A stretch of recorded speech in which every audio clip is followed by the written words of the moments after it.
Ito na yung update sa pininturahan natin. Yung iniwanan ng puro bakbak, puro sticker. Ito, number 5. Ayan na siya. So, di ba? Ang ganda. Ganyan kami mag-turnover sa uupa, sa bagong uupa. Bago namin i-turnover sa bagong uupa, halos ganyan kaganda. Kaya, di ba? Kaya kung talagang malinis ka sa bahay kahit hindi sa'yo yung isang bagay, iingatan mo. O kaya, hindi naman natin maiwasan yung gas konti. Okay lang yun.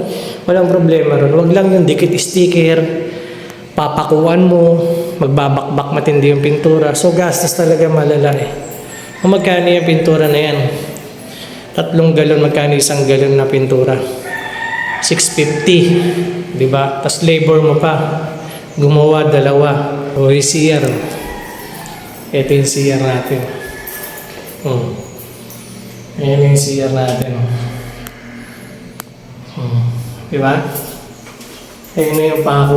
Pinakuha ng sampayan pero maganda na rin. Diba?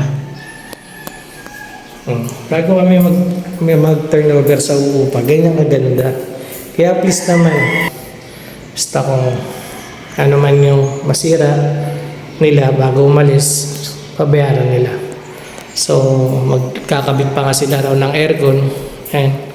Dito, bago ako umalis din, yung butas, papagawa rin nila. Okay? Good sa to mga kasamartan. May uupa na po. Thank you.